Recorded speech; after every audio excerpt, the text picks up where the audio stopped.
आप सभी भक्तों का स्वागत है श्री कृष्णा भक्ति क्लासेस में। एक बार बता दीजिए, साउंड क्लियर है? हाँ जी भैया। ठीक है।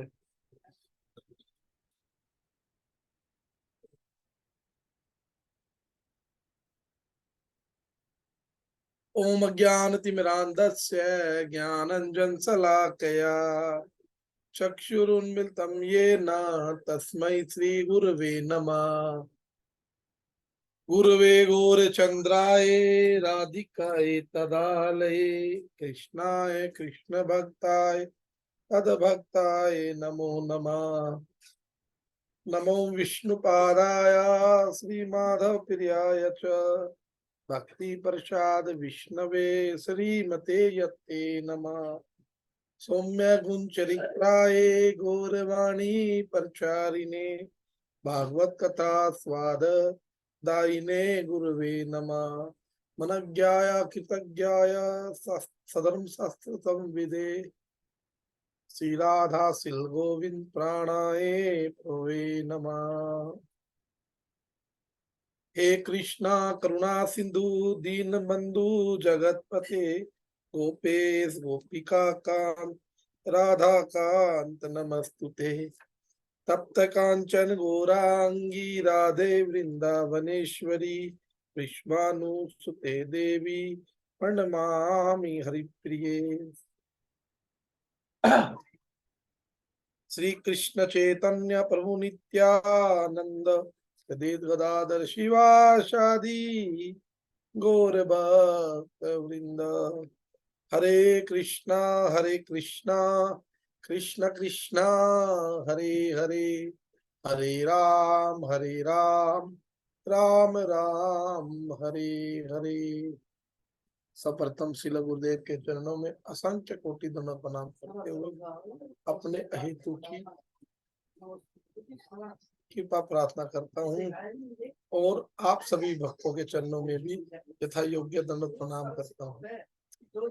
बोलो जी हरे कृष्णा।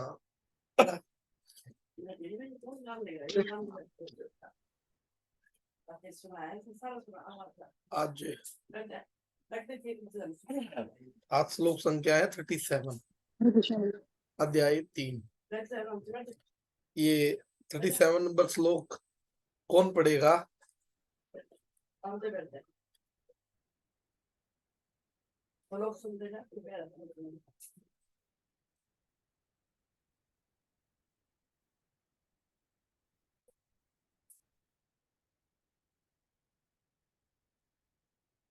सारे चुप हो जाते हैं बिल्कुल जब मैं श्लोक का नाम लेता हूँ तो।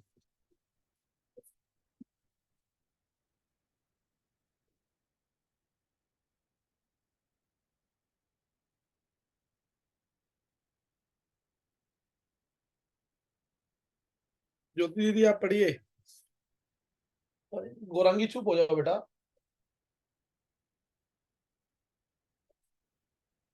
मैं पढ़ूं? जी पढ़ो। श्री भगवान उवाच। श्री भगवान उवाच। श्री भगवान ने कहा, काम एष क्रोध है, एष रजगुण समुद्र वह है, महा अश्नय है, महापापमा विधि एनम इह वैरिणम। श्री भगवान ने कहा, हे अर्जुन, इसका कारण रजोगुण के संपर्क से उत्पन्न काम है, जो बाद में क्रोध का रूप धारण करता है और जो इस संसार का सर्वभक्षी पापी शत्रु है। जब जीवात्मा भौतिक सृष्टि के संपर्क में आता है तो उसका शाश्वत कीर्तन प्रेम रजोगुण की संगति से काम से परिणत हो जाता है, अथवा दूसरे शब्दों में ईश्वर प्रेम का भाव काम में उसी तरह बदल जाता है जिस तरह इमली के संसर्ग से दूध दही में बदल जाता है। और जब काम की संतुष्टि नहीं होती तो यह क्रोध में परिणत हो जाता है। क्रोध मोह में और मोह इस संसार में निरंतर बना रहता है। अतः जीवात्मा का सबसे बड़ा शत्रु काम है और यह काम ही है जो विशुद्ध जीवात्मा को इस संसार में फंसे रहने के लिए प्रेरित करता है। क्रोध तमोगुण का प्राकट्य है। ये गुण अपने आप को क्रोध तथा अन्य रूपों में प्रकट करते हैं। अतः यदि रहने तथा कार्य करने की विधियों द्वारा रजोगुण को तमोगुण में न गिरने देकर सतोगुण तक ऊपर उठाया जाए तो मनुष्य को क्रोध में पतित होने से आध्यात्मिक आसक्ति के द्वारा बचाया जा सकता है। अपने नित्य वर्धमान चिदानंद के लिए भगवान ने अपने आप को अनेक रूपों में विस्तारित कर लिया है और जीवात्माएं उनके इस चिदानंद के ही अंश है। उनको भी आंशिक स्वतंत्रता प्राप्त है, किंतु अपनी इस स्वतंत्रता का दुरुपयोग करके जब वे सेवा को इंद्रिय सुख में बदल देती हैं, तो वे काम की चपेट में आ जाती हैं। भगवान ने इस सृष्टि की रचना जीवात्माओं के लिए इन काम पूर्ण रुचियों की पूर्ति हेतु सुविधा प्रदान करने के निमित्त की, और जब जीवात्माएं दीर्घ काल तक काम कर्मों में फंसे रहने के कारण पूर्णतया उब जाती है, तो वे अपना वास्तविक स्वरूप जानने के लिए जिज्ञासा करने लगती है। यही जिज्ञासा वेदांत सूत्र का प्रारंभ है, जिसमें जिसमें यह कहा गया है, अथातो ब्रह्म जिज्ञासा। मनुष्य को परम तत्व की जिज्ञासा करनी चाहिए, और इस परम तत्व को परिभाषा श्रीमद् भागवत में इस प्रकार दी गई है, जन्मादस्य यतो अवन्य यादित्र सारी वस्तुओं का उद्गम पर ब्रह्म है। अतः काम का उद्गम भी पर ब्रह्म से हुआ। अतः यदि काम को भगवत प्रेम में या कृष्ण भावना में परिणत कर दिया जाए, या दूसरे शब्दों में कृष्ण के लिए सारी इच्छाएं हो, तो काम अथवा क्रोध दोनों ही आध्यात्मिक बन सकेंगे। भगवान राम के अनन्य सेवक हनुमान ने रावण की स्वर्णपुरी को जलाकर अपना क्रोध प्रकट किया, किंतु ऐसा करने से वे भगवान के सबसे बड़े भक्त बन गए। यहाँ तक कि श्री कृष्ण अर्जुन को प्रेरित करते हैं कि वह शत्रुओं पर अपना क्रोध भगवान को प्रसन्न करने के लिए दिखाएं। अतः काम तथा क्रोध कृष्ण भावना अमृत में प्रयुक्त होने पर हमारे शत्रु न रहकर मित्र बन जाते हैं। हरे कृष्ण। हरे कृष्ण जी। तो कल हमने क्या पढ़ा था? कल 36 नंबर श्लोक में अर्जुन ने भगवान से क्वेश्चन किया था। क्या क्वेश्चन किया था भाई? मनुष्य चाहते हुए भी ना चाहते हुए भी पाप कर्मों की तरफ बढ़ता है, कि उसे ऐसा लगता है जैसे भगवान ने उसको कहा है कि ये पाप करो। जी, तो अभी इसके बारे में हम लोग चर्चा करेंगे थोड़ा डिटेल वाइज। कृपया करके थोड़ा सा कंसंट्रेट करके इसको समझने की कोशिश करना है सबने, क्योंकि ये हमारी पर्सनल लाइफ से जुड़ा हुआ है। अगर हमें आज ये श्लोक समझ आ गया, अगर हमें इसको अपने जीवन में उतारने का मौका मिल गया, तो हमारे जो जीवन का जो मकसद है वो हमें समझ आ जाएगा। ये बहुत इंपॉर्टेंट श्लोक है, आप इसको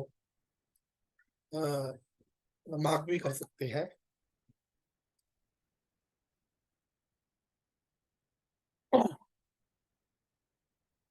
सबसे पहले क्या कह रहे हैं कि भगवान श्री भगवान उवाच, भगवान ने कहा। भगवान की डेफिनेशन आप सभी लोग जानते हो, दोबारा बताने की आवश्यकता तो नहीं है ना?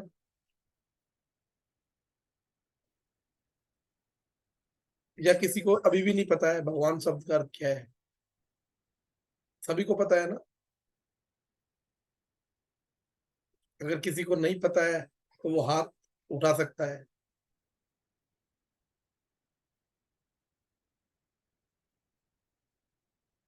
मतलब सभी को पता है। ठीक है जी, थैंक यू। तो भगवान श्री कृष्ण के पास अनलिमिटेड मात्रा में वैराग्य है। यद्यपि श्री कृष्ण परम भोक्ता है, परंतु इसके साथ साथ इनके अंदर विरक्ति भी अनलिमिटेड मात्रा में है। ये दोनों विरोधी गुण श्री कृष्ण में एक साथ हैं। इस भौतिक जगत में यह संभव नहीं है किसी व्यक्ति में ये परस्पर विरोधी गुण एक साथ हो। यदि कोई व्यक्ति भोक्ता बनने का प्रयास करता है तो उसे विरक्ति का अभ्यास नहीं कर सकता। अब आप एक बात बताओ, मेरे अंदर भोग करने की इच्छा है जी, तो फिर मेरे अंदर वैराग्य नहीं हो सकता। लेकिन भगवान के पास उल्टा है, भगवान भोक्ता भी है और सबसे बड़े वैरागी भी हैं। कूट कूट कर वैराग्य भरा पड़ा है उसके अंदर। कामदेव ने क्या किया था? भगवान को शर्त लगी थी ना भगवान के साथ कि अगर मैं आपको जीत गया तो मैं आपका बाप, नहीं तो आप मेरे बाप। तो क्या हुआ? कामदेव ने अपने खूब खूब तीखे तीखे बाण जलाए, और शरद पूर्णिमा के दिन जब महारात हुआ, लेकिन हुआ क्या? कुछ नहीं हो पाया, भगवान से वो जीत नहीं पाया। तो भगवान ने उसे अपने पुत्र रूप में स्वीकार किया, प्रद्युम्न के रूप में। तो थोड़ा सा चुप करो जी इसको। तो परंतु भगवान श्री कृष्ण परंतु भगवान श्री कृष्ण के अंदर बिना प्रयास किए ये दोनों गुण असीमित मात्रा में है, अनलिमिटेड। श्री कृष्ण की विरक्ति के गुण का ये एक उदाहरण भी है। जो जीव भगवान श्री कृष्ण की सेवा को छोड़कर इस भौतिक जगत में आ जाते हैं, उन जीवों के लिए श्री कृष्ण इस बात के लिए कोई पाप का बंधन नहीं बनाते हैं। इस भौतिक जगत में देखा जाता है, जो व्यक्ति भोगों में अत्यंत आसक्त है, उसके भोग में यदि थोड़ी सी भी बाधा आ जाए तो वो कुपित हो उठता है, क्रोधित हो उठता है, और बाधा पहुंचाने वाले का कुछ ना कुछ अनिष्ट कर देता है। राइट है? सहमत हो सभी? भाई हम कोई ऐसा कोई कार्य कर रहे हैं, बाई चांस हम लोग कहीं डीजे के ऊपर नाच रहे हैं, और किसी ने आके वो डीजे बंद कर दिया, कितना गुस्सा आएगा? रिद्धि बेटा ठीक है ना बात? रिद्धि,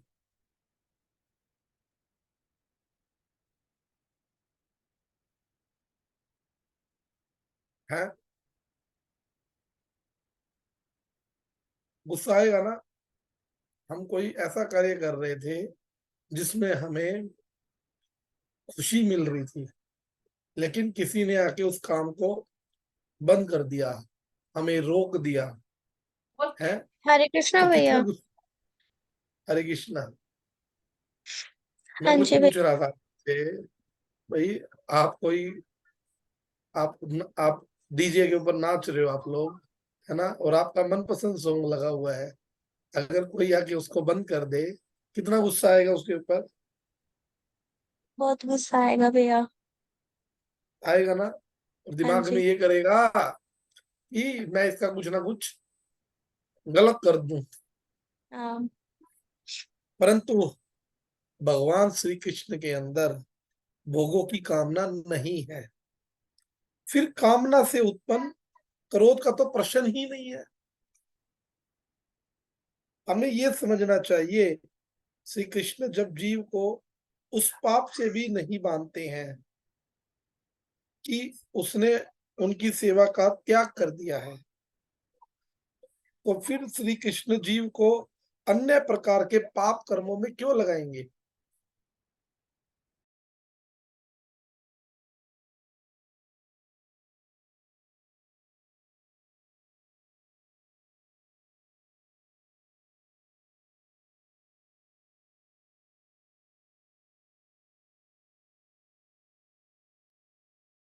हरे कृष्ण जी क्या कह रहे हैं कि भगवान श्री कृष्ण के अंदर भोगों की कामना नहीं है, फिर जब कामना ही नहीं होगी तो क्रोध कैसे आएगा? और जब जब भगवान श्री कृष्ण जब जीव को उस पाप से बांधेंगे ही नहीं, तो जिसने उसकी सेवा का परित्याग कर दिया, तो फिर भगवान श्री कृष्ण जीव को अन्य प्रकार के पाप में क्यों लगाएंगे? भगवान नाराज नहीं है, हमने सेवा छोड़ दी, भगवान नाराज नहीं है। लेकिन लेकिन भगवान क्या कह रहे हैं कि भाई जब वो पाप को मान ही नहीं रहे, तो वो अनेक प्रकार के पापों को हमें क्यों लगाएंगे? अब हम पहली पंक्ति पे चलते हैं, जो भगवान कह रहे हैं, काम ऐसा क्रोध ऐसा रजोगुण समुद्भवा, कि रजोगुण से उत्पन्न हुआ यही काम तथा यही क्रोध है। चूंकि अर्जुन का प्रश्न है, जिस व्यक्ति को पाप करने की इच्छा नहीं होती, वह व्यक्ति बलपूर्वक लगाए हुए लगाए हुए के समान पाप कर्म में क्यों लग जाता है। भगवान व्यक्ति की ऐसी स्थिति का वर्णन कर रहे हैं जिसमें व्यक्ति के पास यह ज्ञान होता है कि यह पाप कर्म है, हमें इसे नहीं करना चाहिए, परंतु वह फिर भी उस पाप कर्म में लग जाता है। तो भगवान यहाँ पर कह रहे हैं रजोगुण की स्थिति में जो काम उत्पन्न होता है उसके कारण व्यक्ति के मन में दो प्रकार के विचार आते हैं। गीता जी के 18वें अध्याय के 31वें श्लोक में भगवान रजोगुणी बुद्धि का वर्णन करते हुए कहते हैं, हे अर्जुन, जो बुद्धि धर्म और अधर्म, करणीय अकरणीय कर्म में भेद नहीं कर पाती वो राजसी है। समझ रहे हो मैं क्या कह रहा हूं आपको, कि जो बुद्धि धर्म और अधर्म, what is right and what is wrong, उसके बीच में अगर भेद नहीं कर पाती बुद्धि, उसको बोला जाता है राजसिक बुद्धि। और भगवान की इस बात से हम समझ सकते हैं रजोगुण की स्थिति में बुद्धि में इतना ज्ञान तो नहीं होता कि वे धर्म को अधर्म समझे और अधर्म को धर्म समझे। देखो जी, जो रजोगुण है, रजोगुण मनुष्य योनि में होता है और तमोगुण होता है किसके अंदर, तमोगुण किसके अंदर होता है, हमने कई बार चर्चा की है तमोगुण रजोगुण सत्वगुण के बारे में।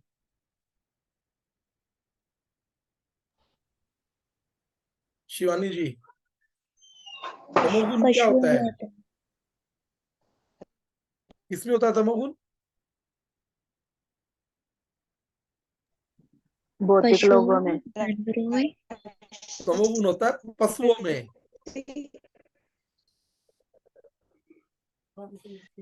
पशुओं में फिर होता है उसको तमोगुण राक्षस बुद्धि मतलब पूरी मात्रा में 100%। तो भगवान क्या कह रहे हैं, भगवान कह रहे हैं कि रजोगुण की स्थिति में बुद्धि में इतना ज्ञान तो नहीं होता कि वो धर्म को अधर्म समझे और अधर्म को धर्म समझे। आदमी को पता तो है कि भैया सामने चाकू रखा है, उस चाकू से हमने एप्पल काटना है या किसी का गला काटना है। समझते हो नहीं समझते हो, भाई हम आपके सामने चाकू रख रखा है, क्या आप उसको, जिसको जो जिसके अंदर फुल तमोगुण होगा वो क्या करेगा, वो उससे नॉनवेज को काटेगा, है ना। और जिसके अंदर राजसिक होगा वो सेब काटेगा।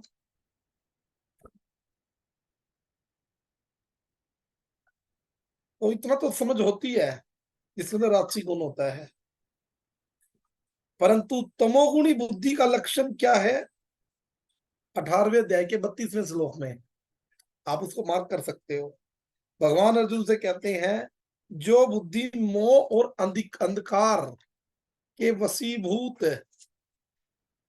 होकर अधर्म को धर्म और धर्म को अधर्म मानती है, जो सदैव विपरीत दिशा में प्रयत्न करती है, वो तामसिक है।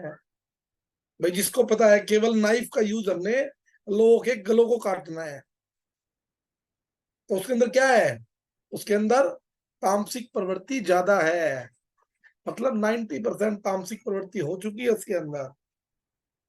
तो भगवान की इस बात से हम समझ सकते हैं तमोगुण की स्थिति में जो काम उत्पन्न होता है उसके कारण व्यक्ति के मन में इतना अधिक अज्ञान उत्पन्न हो जाता है कि वो पाप करते समय पाप से न तो डरता है और न ही उसे अनुचित समझता है।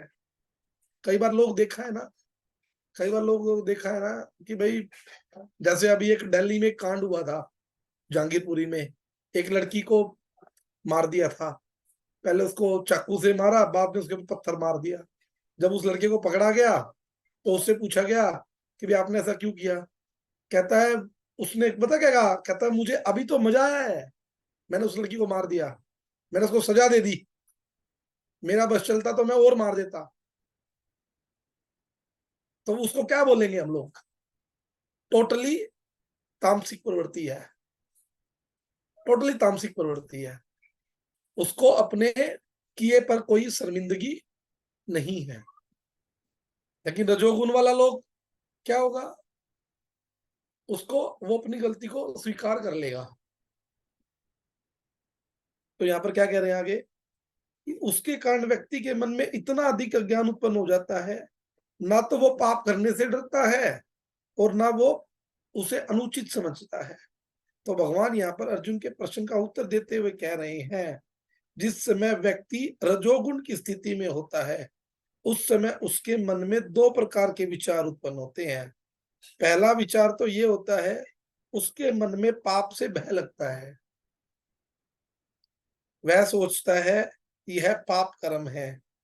शास्त्र, साधु और आचार्य मना करते हैं हमें पाप नहीं करना चाहिए। पापी व्यक्ति की इस लोक में निंदा होती है। मृत्यु के बाद उसे यमराज से दंड मिलता है। अनेक साधु संतों ने अपनी इंद्रियों को वश में करके इस असीमित भवसागर को पार कर लिया है। मुझे भी साधु संतों के आदेश के अनुसार श्री कृष्ण की सेवा कर इस भवसागर को पार करना है। तो जी हम लोग डरते हैं ना पाप करने से। कई बार कोई पता होता है सामने पाप है, हम लोग उसको डरते हैं। हमारे दिमाग में विचार सा आने लग जाते हैं कि यार मैंने वहां पढ़ा था, ऐसा नहीं करना चाहिए, है ना। हमारे माँ बाप ने कहा था ऐसा नहीं करना चाहिए, ऐसा नहीं करना चाहिए। तो विचार हमारे अंदर आते हैं मन के अंदर। और दूसरा क्या है? दूसरा क्या है? दूसरा क्या है? अब रजोगुण से उत्पन्न हुआ काम उसके मन में एक दूसरे प्रकार का विचार उत्पन्न करता है। वो सोचता है इस संसार में इंद्रियों का भोग ही सबसे बड़ा सुख है। जितना अधिक हो मुझे अपनी इंद्रियों को ही संतुष्ट करना है। इस संसार में भविष्य की चिंता करने की क्या आवश्यकता है? भविष्य की चिंता करने से तो इंद्रियों का भोग करने में बाधा होती है। लोग कहते हैं ना, अरे प्रभु जी कल किसने देखा है? आप देख के आए थे क्या? कल आपके साथ क्या होगा? खाम खाई वो हो रहे हो, मौज लो ना। यही है, तो यही चलता है ना हमारे जीवन में, हमारे समाज में। अरे आज मौज लो ना, कल किसने देखा है ना। आपको पता है पिछले जन्म में आप क्या थे जो आप दूसरे को उपदेश कर रहे हो? मौज करो, है जी, खाओ पियो ऐस करो। संडे हो या मंडे खूब खाओ अंडे, है। यही तो चल रहा है। जितनी भी जितने भी ड्रिंक की पार्टियां होती हैं वो किस टाइम होती हैं? नाइट में होती हैं।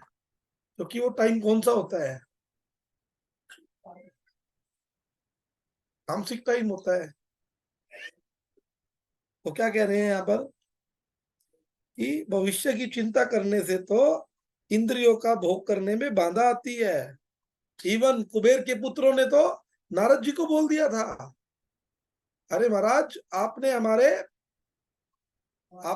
आनंद में बाधा डाल दी, विघन डाल दिया आपने।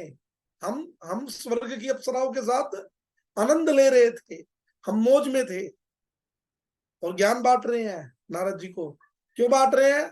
कुबेर के पुत्र है ना, उनका बाप पैसे वाला है, खूब मौज कर रहे हैं, उड़ा रहे हैं। यही हमारे जीवन में होता है। तो नारद जी ने क्या कहा था? कहता तुम लोग कपड़े पहनने का शौक नहीं है ना, एक काम करो, तुम लोग पेड़ बन जाओ।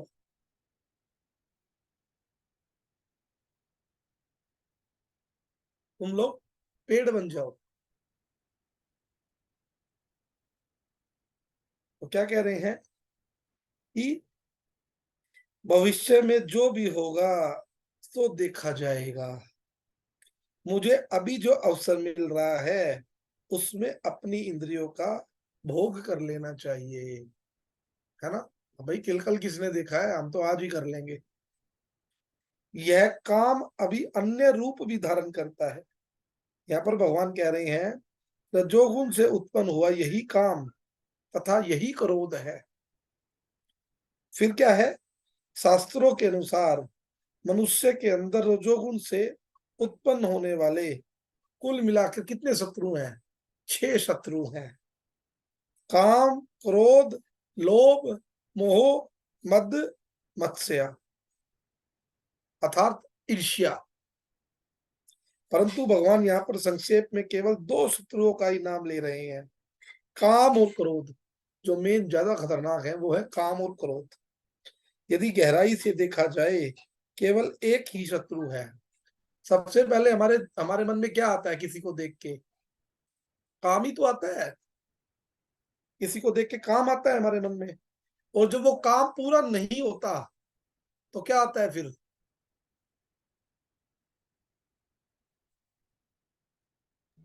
क्रोध। क्रोध आएगा। क्रोध। भाई क्रोध भाई भी। मेरी इच्छा क्या है?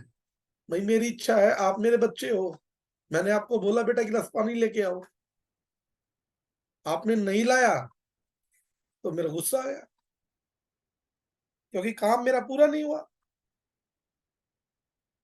तो क्या होता है, कभी लोभ का धारण करेगा, कभी मोह का, कभी मद का, और कभी मत्स्य का।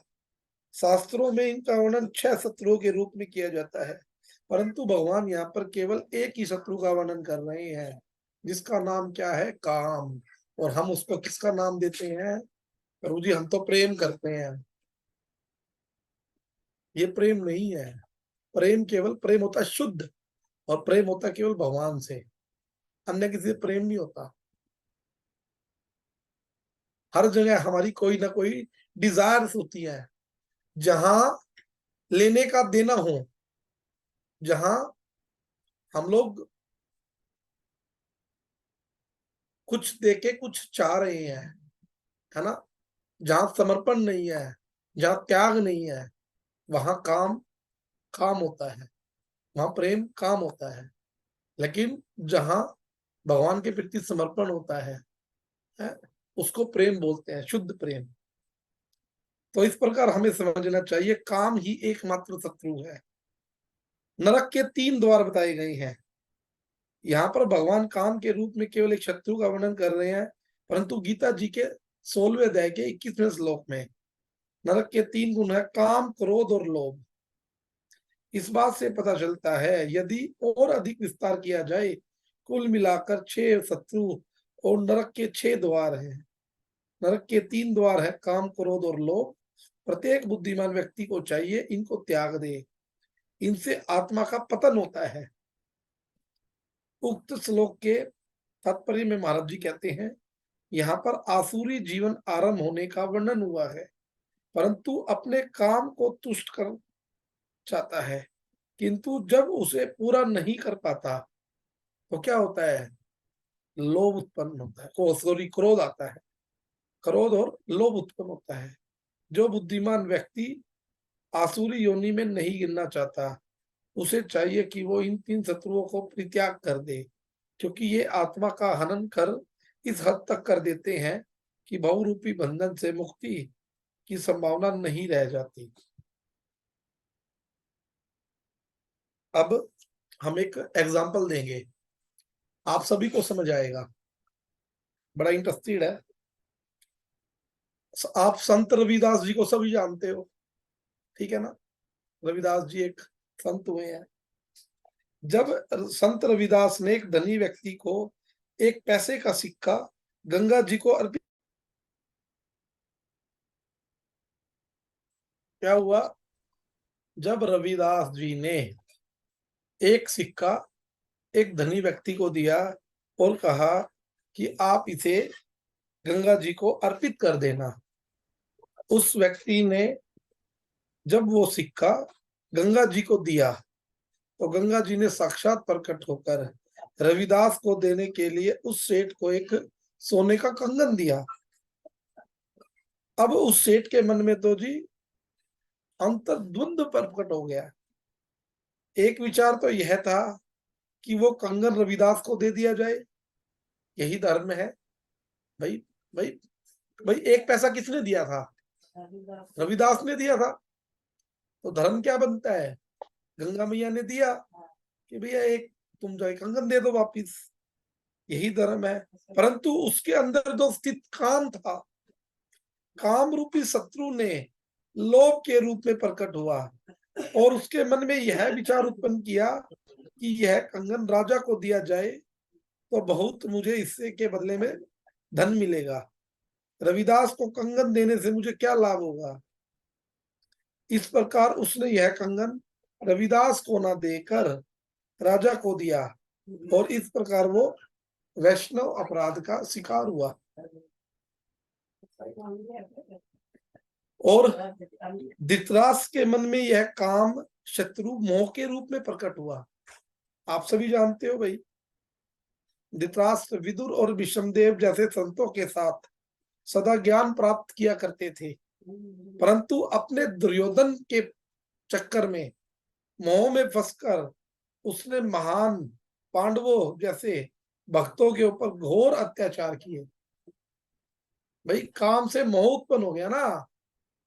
वो कहते थे कई बार जब विदुर जी उन्हें समझाते थे कि अरे भैया ये ठीक नहीं है, तुम गलत कर रहे हो, तो धृतराष्ट्र जी बोलते थे कई बार, कहता बात तुम्हारी बिल्कुल ठीक है, कहता है लेकिन जब मैं अपने पुत्र के बारे में सोचता हूं तो मुझे ये बातें आपकी दिखाई नहीं देती है, ये अच्छी नहीं लगती है मुझे। मोह हो गया ना, काम था अंदर, काम से मोह प्रकट हो गया, काम अच्छा नहीं हुआ, क्रोध आ गया। जैसे अब रविदास जी के में लोभ आ गया। जितने भी शत्रु हैं ये सब काम से ही प्रकट होने वाले हैं, इसलिए काम को सबसे बड़ा शत्रु बताया है। तो आगे क्या कह रहे हैं कि इसके अतिरिक्त ये उन महाराज पांडु के पुत्र हैं जो मुझे अपने व्यवहार के द्वारा सदा संतुष्ट करते थे। मेरा कर्तव्य है कि मैं उन पांडवों को पाल पोस कर बड़ा करूं और जब वे योग्य हो जाएं तो धर्म के अनुसार मैं सारा का सारा जो राज्य है युधिष्ठिर महाराज को सौंप दूं। क्योंकि क्योंकि पांडु का था राज्य तो सारा उसका अधिकार था, लेकिन किया क्या भाई, किया क्या, परंतु उसके अंदर काम स्थित शत्रु अपने पुत्र के प्रति मोह के रूप में प्रकट हुआ। उसके मन में विचार उत्पन्न हुआ यदि वो राज्य मैं पांडवों को सौंप दूंगा तो मेरे पुत्र दुर्योधन का हृदय अत्यंत दुखी हो जाएगा। मेरा पुत्र दुर्योधन राज्य पाने के सपने देख रहा है, यदि उसकी इस इच्छा में थोड़ी सी भी बाधा आएगी तो वो अत्यंत दुखी हो जाएगा। और इसी चक्कर में दुर्योधन ने अपने धृतराष्ट्र ने अपने 100 के 100 पुत्रों को मरवा दिया। आगे क्या कह रहे हैं, शाश्वत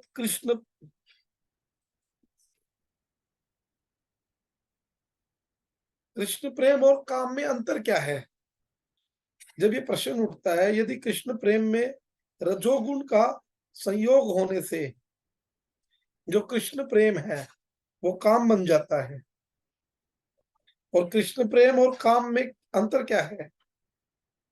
कृष्ण प्रेम होता है भगवान के लिए और काम होता है हमारी इंद्र तृप्ति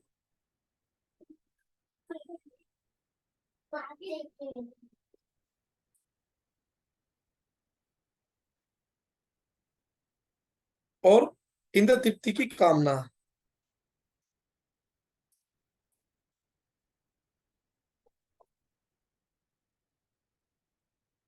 और दूसरा दूसरा क्या है, और दूसरी पंक्ति में क्या कह रही है, महासनो पापात्मा विद्येन धीमहि वैरिणमा। ये काम शत्रु बहुभोजी तथा बहुत पापी है, तुम इसे अपना शत्रु ही समझो। तो महासन शब्द की व्याख्या में क्या कह रहे हैं, महा प्लस असन इक्वल टू महासन।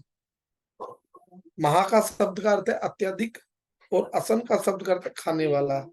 इस प्रकार महासन शब्द का अर्थ अत्यधिक खाने वाला। यहाँ पर भगवान कह रहे हैं काम शत्रु बहुत अधिक खाने वाला है।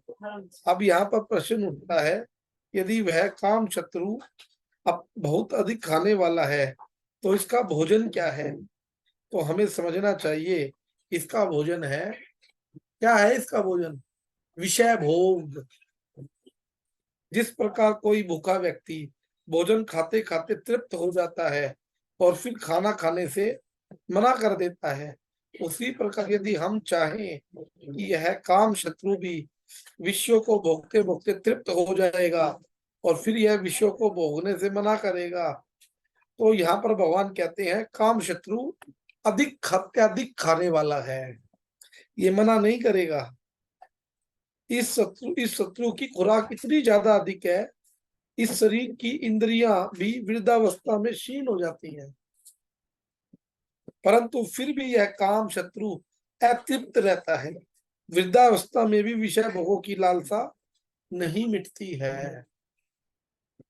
मैं नाम नहीं लेना चाहूंगा, लेकिन अभी भी हमारे समाज में कुछ ऐसे लोग हुए हैं जो आजकल जेलों के अंदर पड़े हैं। क्यों? वो लोग बुजुर्ग तो हो गए, लेकिन इंद्रियां तो काम करना बंद कर गई, लेकिन अभी भी उनके अंदर काम है जो अत्यधिक मात्रा में है, जिसके कारण उनका पतन हो गया। आज उन्हें उन चीजों को भोगना पड़ रहा है। काम कभी मरता नहीं है। इंद्रियां काम करना बंद कर देती हैं, लेकिन काम आदमी के अंदर हमेशा रहता है। क्यों? क्योंकि काम अत्यधिक खाने वाला है। काम को क्या चाहिए? अनेकों प्रकार के विषय भोग चाहिए, और जब हम जितने इसको विषय भोग देंगे उतना ज्यादा ये हमारे से पाप कराएगा।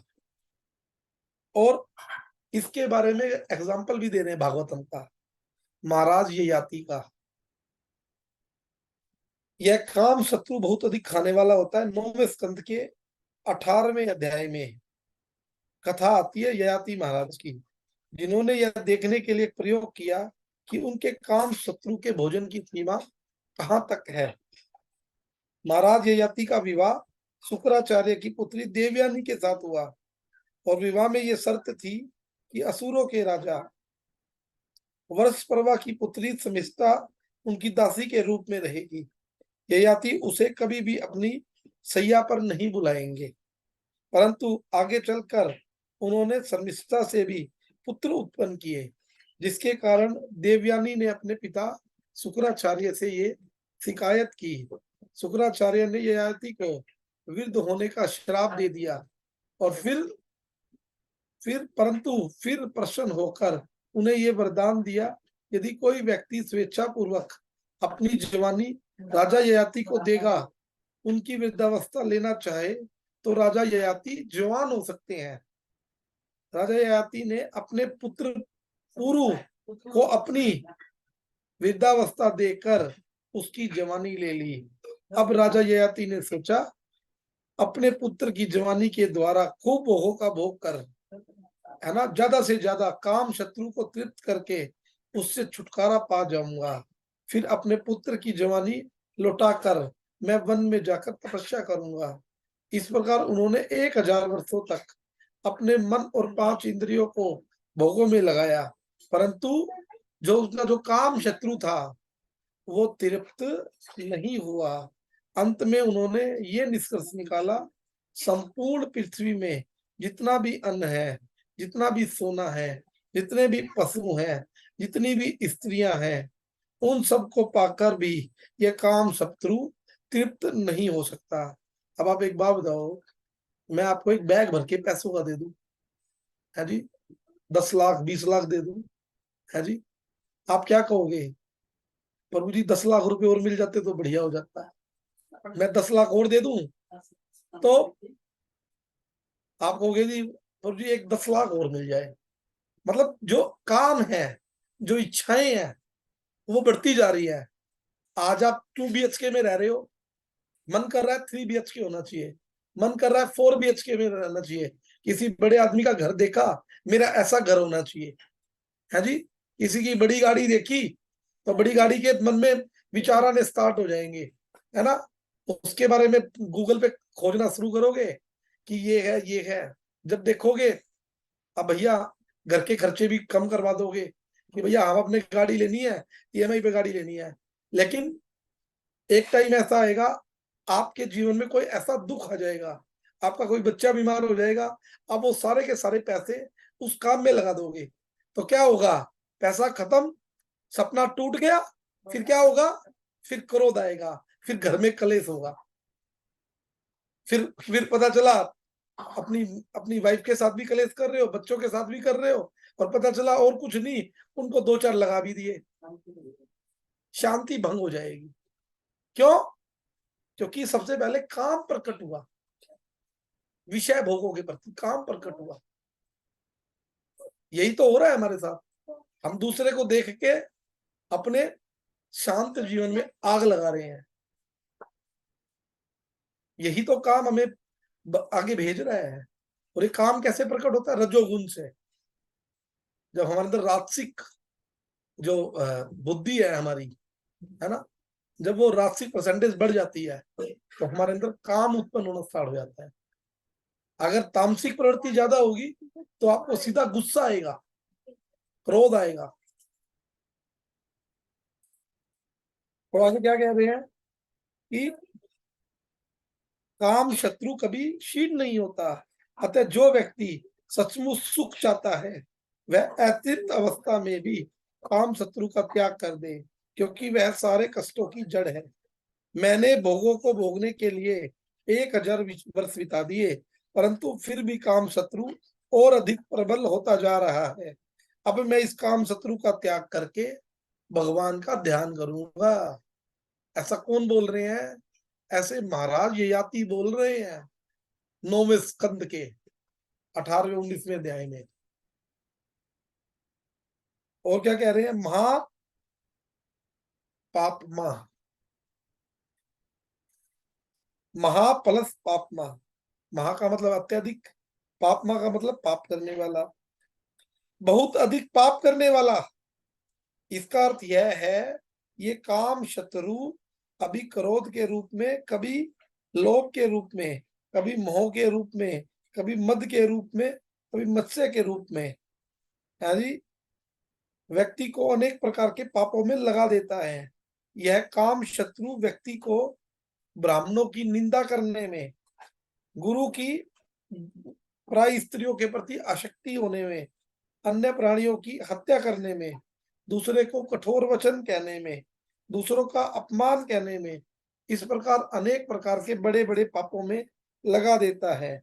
इसलिए व्यक्ति को चाहिए कि हर प्रकार से इस काम शत्रु का दमन करे। काम शत्रु ने क्या किया? काम शत्रु ही हमें पापों में लगाता है। एग्जाम्पल एक और दिया हुआ है, पद्म पुराण में कथा आती है जिसमें कलहा नाम की एक स्त्री का वर्णन आता है। उसने भोगों को अधिक भोग कर काम शत्रु को प्रबल बना दिया। काम शत्रु ने उसे अनेक प्रकार के पाप कर्मों में लगाया। उसका स्वभाव अत्यंत भयंकर हो गया। इसकी मृत्यु के बाद यमदूत आए, उसे बांधकर पीटते हुए यमलोक में ले गए। यमराज के पूछने पर चित्रगुप्त ने कहा, धर्मराज, इसने तो कोई भी शुभ कर्म नहीं किया है। यह स्वयं मिठाइयां खाती थी और अपने पति को उसमें से कुछ भी नहीं देती थी। अतः यह चमगादड़ की योनि में जन्म लेकर अपना ही मल खाती हुई और जीवन धारण करे। इसने सदा अपने पति से द्वेष किया है, सर्वदा कलह में ही इसकी प्रवृत्ति रही है। इसलिए इसे सुअर की जो फीमेल रहती है उसकी योनि में जन्म देकर मल का ही भोजन करती हुई समय को व्यतीत करे। जिस बर्तन में भोजन बनाया जाता है उसी में हमेशा इसने खाया है, जिसमें बनाया उसी में खा लिया। इसलिए कहते हैं कि जिसमें बनाओ ना उसमें नहीं खाना चाहिए, दूसरे बर्तन में खाना चाहिए।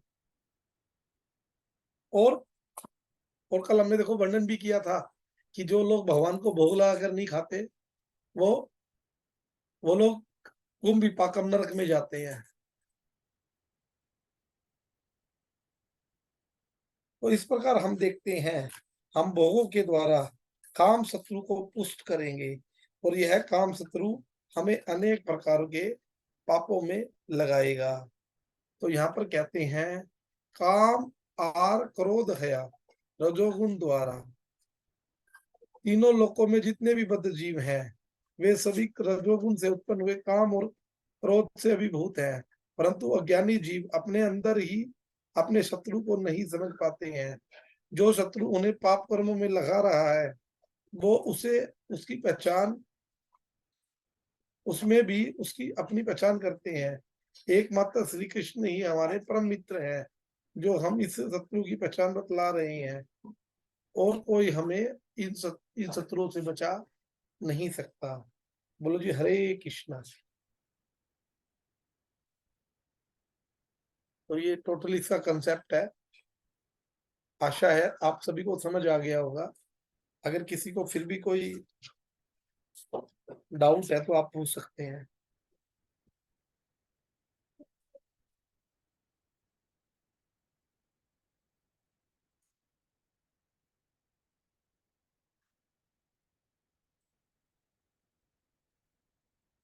किसी का कोई क्वेश्चन है?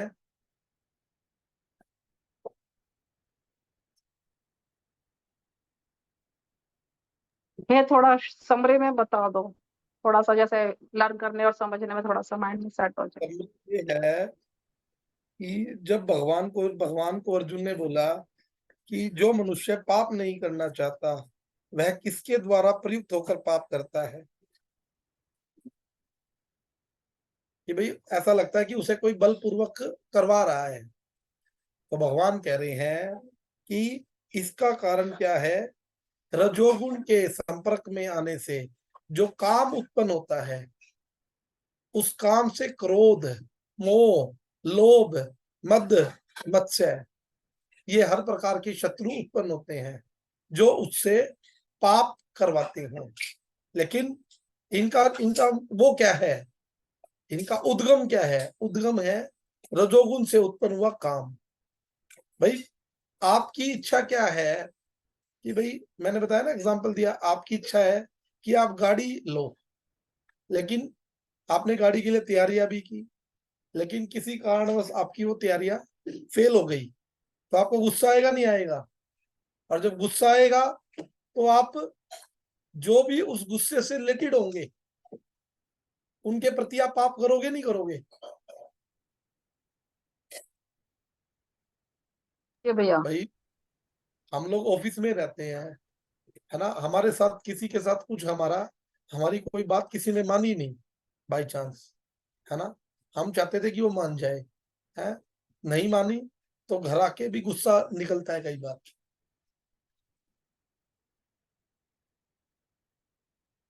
क्यों? क्योंकि काम में हम लोग इतने ज्यादा वसीभूत हो जाते हैं, हम ये नहीं देख पाते कि व्हाट इज राइट और what is wrong in our life. तो सबसे पहले अगर हमने इस काम को कंट्रोल करना है, तो सबसे पहले हमें भगवान की शरणागति लेनी पड़ेगी। भगवान के जो भक्त हैं उनकी शरणागति ग्रहण करनी पड़ेगी, जिससे क्या होगा, हमारे इस काम के ऊपर, है ना, सतोगुण की जब शरण आएगी तो क्या होगा, धीरे धीरे ये काम खत्म होगा। डेफिनेटली तो नहीं है कि पूर्ण रूप से खत्म हो जाएगा, क्योंकि हम लोग मायाबद्ध जीव है, लेकिन धीरे धीरे ये कम होगा और इसमें सतोगुण बढ़ेगा। और हम ऐसी वस्तुओं को ना देखें जिससे हमारे अंदर काम की वृद्धि होती है। काम की वृद्धि ऐसी नहीं होती केवल केवल गलत चीजें देखना ना। अगर आप कोई वस्तु है उसको बिना भोग के लगा के खा रहे हो, तो अपनी इच्छा को पूरा करने के लिए खा रहे हो ना, वो भी काम है। तो हमें क्या करना है, हमें पहले अपने काम के ऊपर कंट्रोल करना है, कि जिससे जब काम ही कंट्रोल हो जाएगा तो ना उससे क्रोध आएगा, ना उससे मोह होगा, ना उससे हमें किसी से जेलिस होगी।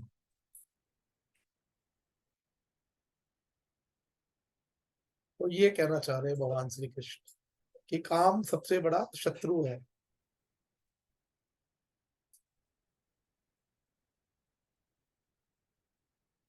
ठीक है भैया, समझ आ गया। आ गया ना? हाँ जी। और किसी का कोई क्वेश्चन है?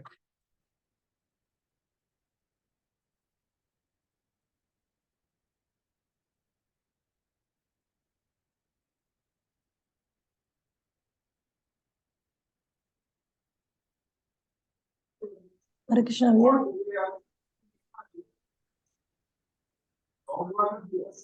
भैया ये कॉन्सेप्ट पहले भी तो आ चुका है ना, एक बार कौन से अध्याय में आया था पहले? काम क्रोध मोह लोभ, ये पहले भी तो आ चुका है ना कॉन्सेप्ट ये वाला। दूसरे चैप्टर में भी हमने थोड़ा थोड़ा किया था इसके बारे में वर्णन। हाँ आया हुआ है, वही तो कह रही हूँ, कॉन्सेप्ट पहले आया हुआ है। हाँ जी, लेकिन सबसे इम्पोर्टेंट श्लोक है ये।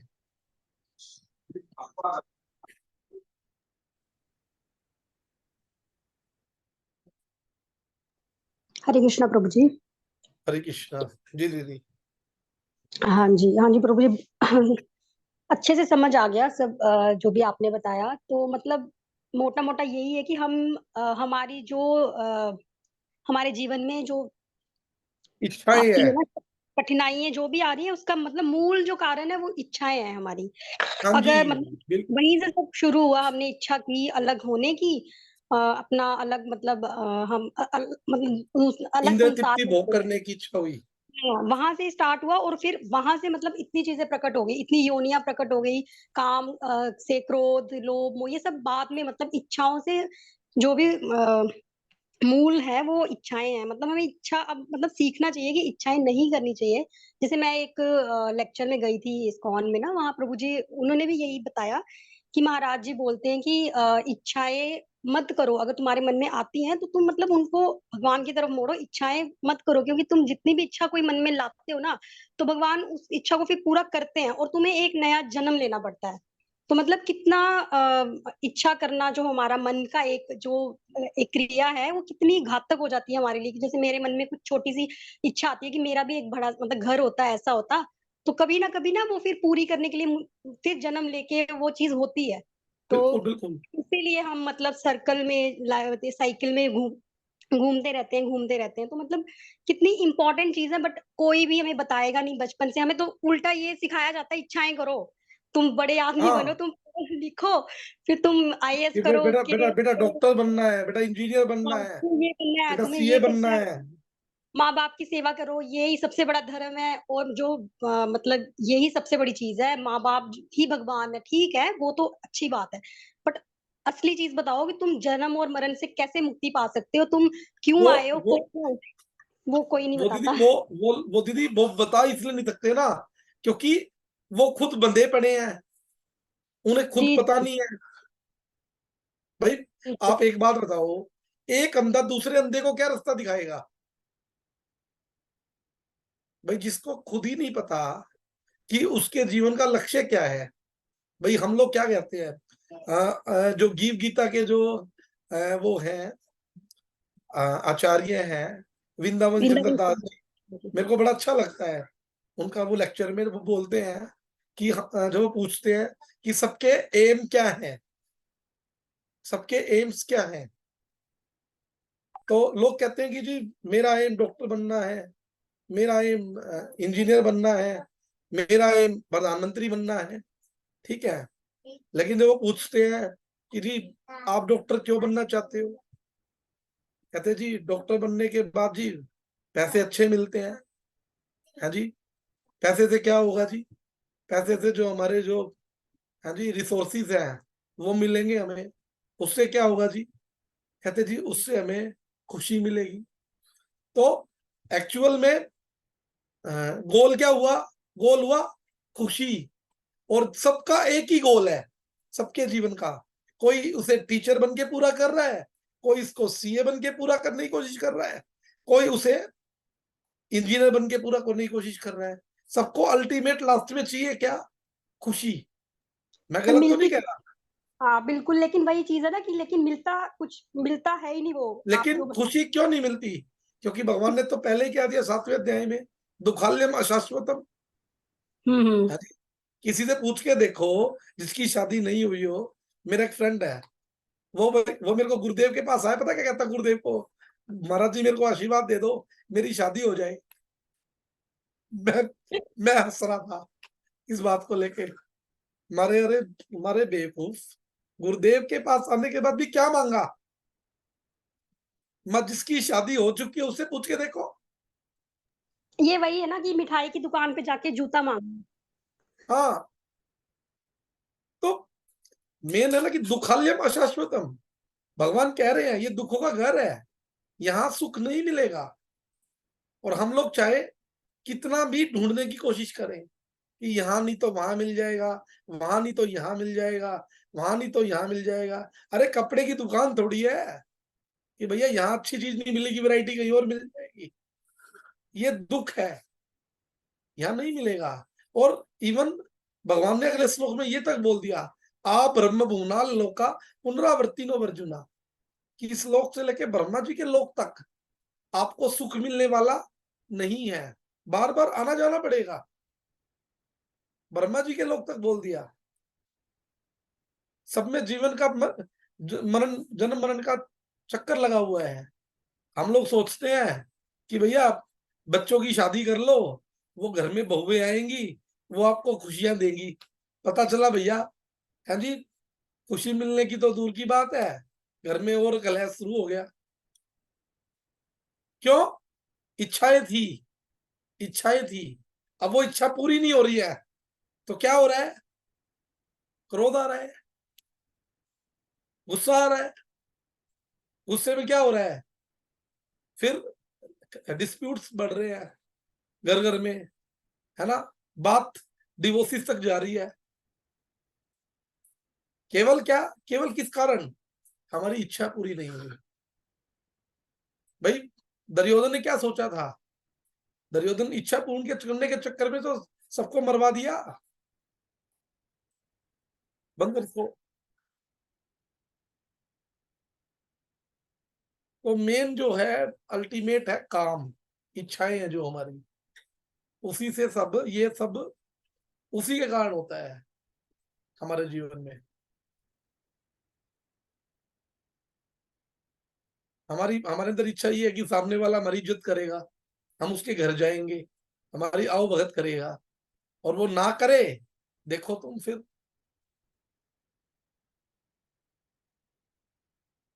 बददिल ये करता है कि सामने वाले को गोली मार दूं, उसने मेरा मेरा मेरा अपमान कर दिया, उसने मेरे को पानी के लिए नहीं पूछा, उसने मुझे चाय के लिए नहीं पूछा। अरे भैया, इच्छा तो तुम्हारी थी ना, उसकी थोड़ी थी इच्छा। इच्छा तो तुमने प्रकट की ना अपने अंदर कि वो तुम्हारे साथ मान सम्मान करेगा तुम्हारा। उसकी क्या गलती है?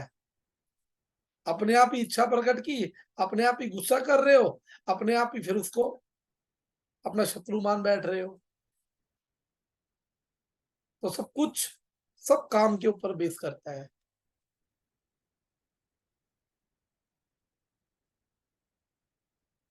क्लियर है सभी को? जी प्रभु जी।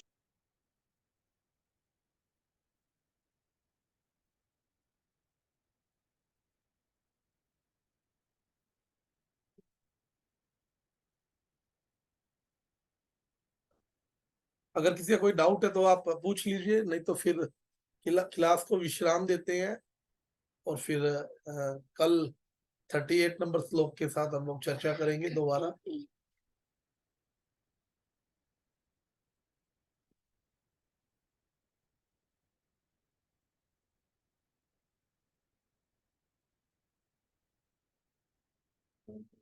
कोई डाउट तो नहीं है किसी का? नहीं प्रभु जी। ठीक है। और हम लोग सोच रहे हैं कि कार्तिक में दामोदर अष्टकम ले, उसके जो श्लोक्स है उसके ऊपर चर्चा करें दामोदर अष्टकम के लिए।